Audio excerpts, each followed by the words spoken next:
have more participation. We need to have more actual representation of the actual population in our elected officials, because that's when we know that there's true representation of the community and the members of the community at the whatever level of government it may be. There needs to be a lot of change, I guess, or it's just more members of the community need to get more engaged in politics, or just civically engaged, and get more active on the ground in our communities, so that they are thinking that political office is an opportunity for our youth, our women, our young men. Just knowing that this is an opportunity, this is can be a reality, I think makes a huge difference. We also need to be encouraging more of our South Asian youth, South Asian women, South Asian people to be participating in partisan politics, whether that's getting involved with riding associations or getting involved with an actual party, with a campaign that's being run by the party. But that's how they're going to be able to run as candidates at the provincial or federal levels. But there's also a lot of opportunity at the municipal level, where you don't need to be involved in partisan politics at all. It's just about the issues that are important for the community on the ground. Yeah, election reform is necessary for better representation, period. In the last election, we saw last federal election, we saw the Conservatives having a majority government in Parliament with only just about 40% of the vote, which is not fair. The first past the post system that we have right now is what allows for 40% of the population to elect a majority government with 60% of the power in the House of Commons.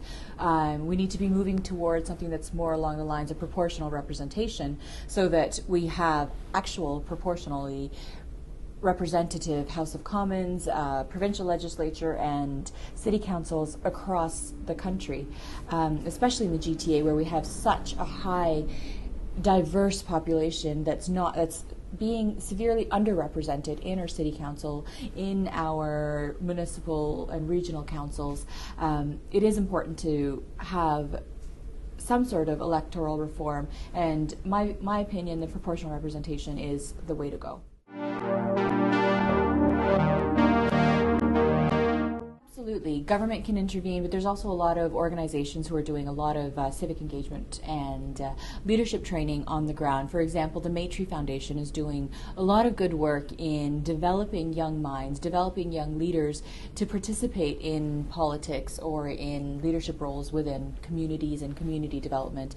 And I know quite a few young people who came through the Maitrey Foundation's program who are racialized youth, who are people who come from a group that's classified as visible minorities, and who are great leaders who have had the opportunity to learn from them. But there are many other organizations on the ground. For example, EGAL, or Equal Voice, is an organization that's doing a lot of good work on the ground, working with women and young women of color, and just women in general.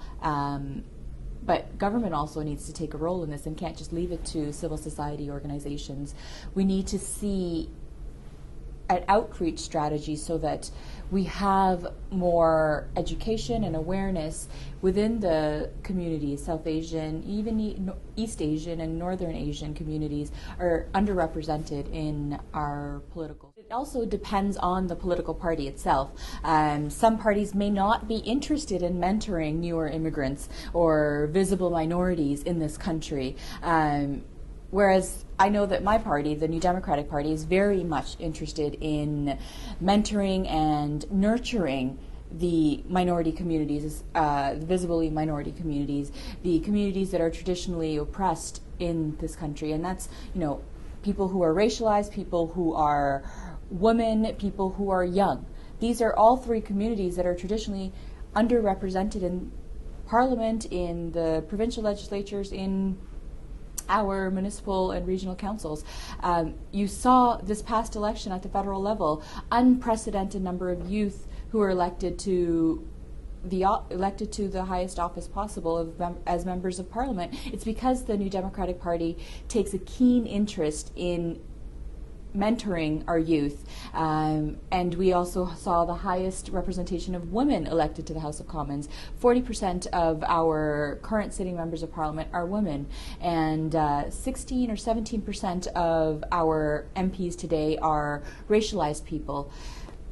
All those numbers are not high enough, but they're the highest ever in Canadian history, and change can only be done in small increments or in incremental growth. As you mentioned, parties do need to play a role at municipal level as well. You're right, municipal candidates or city councillors are not partisan, but their values will line up with one or the other of the political parties, and the political parties do have the role or a fiduciary responsibility to the constituents in the community to mentor and be available to train and to help grow good candidates from the local communities, good candidates who are already doing a lot of good work with our local community organizations or NGOs, so that they have the necessary training, but also the necessary confidence to put their names up on a ballot and to run as a candidate, because it takes a lot of courage for somebody to be able to do that.